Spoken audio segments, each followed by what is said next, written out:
Good morning students. हम attitude topic कर रहे थे और एटीट्यूड टॉपिक में हम एटीट्यूड चेंज को प्रभावित करने वाले कारक पिछले वीडियो में हमने कुछ पॉइंट्स पे चर्चा की थी। वो पॉइंट है संदर्भ समूह में परिवर्तन, समूह संबंध में परिवर्तन, अतिरिक्त सूचनाएं। अतिरिक्त सूचनाओं को भी हमने 3 भागों में बांटा था, सामूहिक परिस्थिति तथा एकांत परिस्थिति, प्रकट एवं गुप्त वचनबद्धता और तीसरा पॉइंट था समूह निर्णय। हम सारे जो कारक थे उन पे प्रकाश नहीं डाल पा रहे थे, तो आज हम जो बचे हुए हैं कुछ पॉइंट्स उन पे प्रकाश डालेंगे। उसके बाद की जो पॉइंट्स हैं उनमें पॉइंट है व्यक्तित्व परिवर्तन विधियां। कुछ समाज मनोवैज्ञानिकों ने व्यक्तियों के व्यक्तित्व में परिवर्तन लाकर उनकी मनोवृत्तियों में परिवर्तन लाने का प्रयास किया है। मनोवैज्ञानिकों का ये मानना है कि व्यक्तित्व संरचना में परिवर्तन लाने से व्यक्ति की मनोवृत्ति में होने वाली परिवर्तन अपेक्षाकृत अधिक स्थायी होता है। एक्सलाइन 1948 में किए गए अध्ययनों से इन तथ्यों को पूर्ण समर्थन मिला है। इस अध्ययन में 7 वर्ष के कुछ ऐसे गोरे समस्यात्मक बच्चों को लिया गया जो प्रजातीय मनोवृत्तियों से काफी पीड़ित थे, या ऐसे कह सकते हैं कि ऐसे बच्चे निग्रो बच्चों के प्रति या तो काफी आक्रामक थे या काफी असामाजिक व्यवहार करते थे। गोरे बच्चों के व्यक्तित्व में खेल चिकित्सा द्वारा परिवर्तन लाया गया, जिसके बाद यह भी देखा गया कि निग्रो बच्चों के प्रति उदारता एवं प्रेम बढ़ गया। काटज और उनके सहयोगियों ने भी एक अध्ययन किया जिसमें निग्रो के प्रति मनोवृत्ति परिवर्तन लाने के लिए तथ्यपूर्ण सूचना, अपील तथा आत्मसूझ विधि का तुलनात्मक अध्ययन किया और उन्होंने पाया कि निग्रो बच्चों के प्रति गोरे बच्चों की प्रतिकूल मनोवृत्तियों में तथ्यपूर्ण सूचना, अपील विधि द्वारा कोई परिवर्तन नहीं हुआ, लेकिन आत्मसूझ विधि द्वारा विशेषकर गोरे व्यक्तियों की मनोवृत्ति में परिवर्तन हुआ जिनमें आत्मरक्षात्मकता का शील गुण कम था। इन अध्ययनों से यह स्पष्ट हुआ है कि व्यक्तित्व परिवर्तन द्वारा भी व्यक्ति की मनोवृत्ति में परिवर्तन होता है। नेक्स्ट पॉइंट आता है सांस्कृतिक कारक। प्रत्येक समाज की एक संस्कृति होती है जिसमें व्यक्ति का व्यक्तित्व का विकास होता है।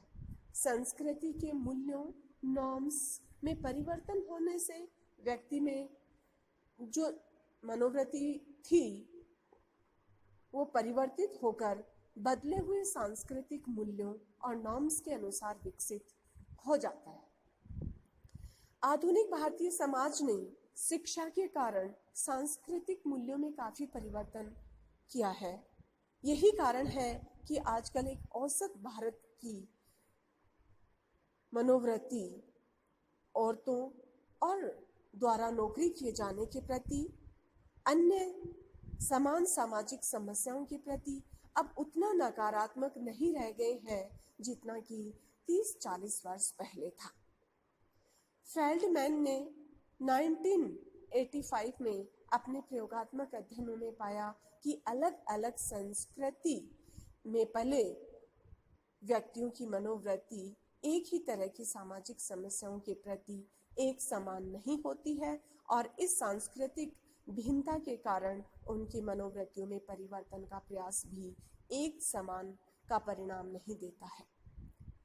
एक विशेष संस्कृति में पले व्यक्तियों की मनोवृत्ति में किसी सामाजिक समस्या के प्रति मनोवृत्ति में परिवर्तन करना आसान हो जाता है, तो दूसरी संस्कृति में पले व्यक्तियों की मनोवृत्ति में उसकी उसी सामाजिक समस्या के प्रति मनोवृत्ति में परिवर्तन करना कठिन हो जाता है।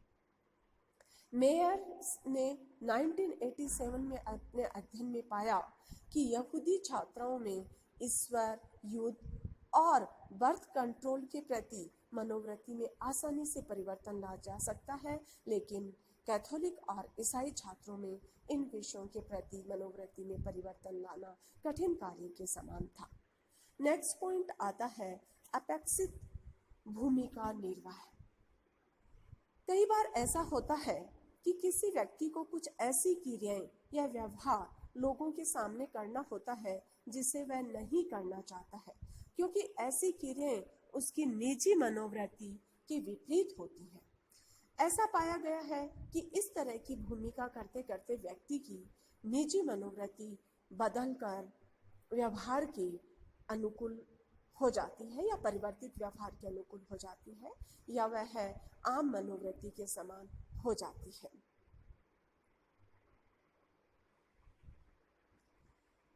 कल्बर्टसन ने 1957 में प्रयोगशाला प्रयोग किया, जिसमें पाया कि रोल प्लेइंग के कारण निग्रो के प्रति सब्जेक्ट की सामान्य मनोवृत्ति तथा निग्रो व्हाइट हाउसिंग इंटीग्रेशन के प्रति परियोजों की स्पेसिफिक एटीट्यूड में 76.1% तथा 76.7% धनात्मक परिवर्तन हुआ।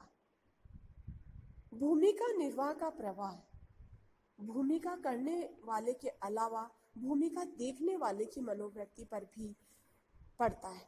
भूमिका देखने वाले व्यक्तियों की सामान्य मनोवृत्ति में 56.1% तथा 42.9% चेंजेज हुए हैं। जेनिस तथा किम ने 1954 में अपने अध्ययन में इसी तरह के आंकड़े प्राप्त किए हैं। इन लोगों ने भूमिका निर्वाह के प्रभाव के कारण मनोवृत्ति में होने वाले परिवर्तनों के लिए दो उपकल्पनाएं बनाई।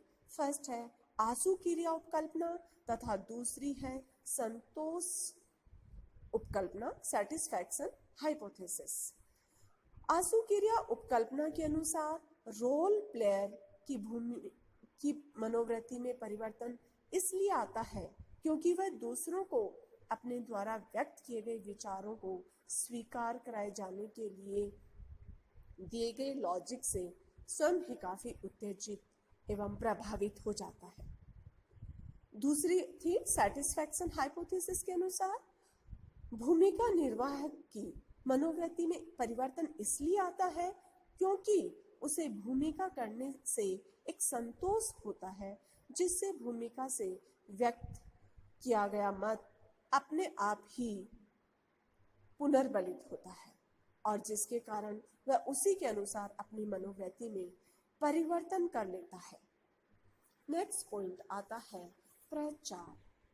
मनोवृत्ति परिवर्तन का यह भी एक बहुत ही महत्वपूर्ण कारक है। प्रचार का महत्व कितना है, ये रेडियो, सिनेमा, दूरदर्शन, टीवी इन आधुनिक युग में प्रचार के जो प्रमुख साधन हैं उनसे पता चलता है। साधनों का उपयोग सरकार और विज्ञापनकार दोनों ही व्यक्तियों की मनोवृत्ति में परिवर्तन लाने के लिए उपयोग में करते हैं। प्रचार का रूप लिखित या मौखिक या डायरेक्ट या इनडायरेक्ट कुछ भी हो सकता है। मनोवृत्ति परिवर्तन में लिखित प्रचार की अपेक्षा मौखिक प्रचार तथा अप्रत्यक्ष प्रचार की अपेक्षा प्रत्यक्ष प्रचार का अधिक प्रभाव पड़ता है। भारत सरकार अनेक महत्वपूर्ण सामाजिक समस्याएं जैसे एडल्ट एजुकेशन, डाउरी सिस्टम, परिवार कल्याण या परिवार नियोजन या दलित एवं पिछड़ित जातियों की समस्याओं के लिए अलग अलग तरह के प्रचार द्वारा जनता की मनोवृत्ति में परिवर्तन लाने में काफी हद तक सफलता में हो सकती है। मेयर्स तथा बैरोन एवं बर्न ने 1987 में अपने प्रयोगात्मक अध्ययन के आधार पर ये दिखलाया कि प्रचार व्यक्तियों की मनोवृत्ति में परिवर्तन लाने में उस परिस्थिति में सबसे अधिक प्रभावकारी होता है यदि लोग प्रचारक को विश्वासवासी एवं निर्भय योग्य समझते हों तथा उसके द्वारा किए गए प्रचार के खिलाफ में दूसरा विरोधी प्रचार न हो। नेक्स्ट पॉइंट आता है बाधित संपर्क। मनोवृत्ति परिवर्तन में बाधित संपर्क का भी महत्वपूर्ण प्रभाव है। बाधित संपर्क का अर्थ वैसे संपर्क से होता है जिसमें व्यक्तियों को कुछ ऐसे व्यक्तियों के साथ लाचारी में अंतःक्रिया करना पड़ता है जिसके साथ वह अंतःक्रिया करना सचमुच में नहीं चाहता है,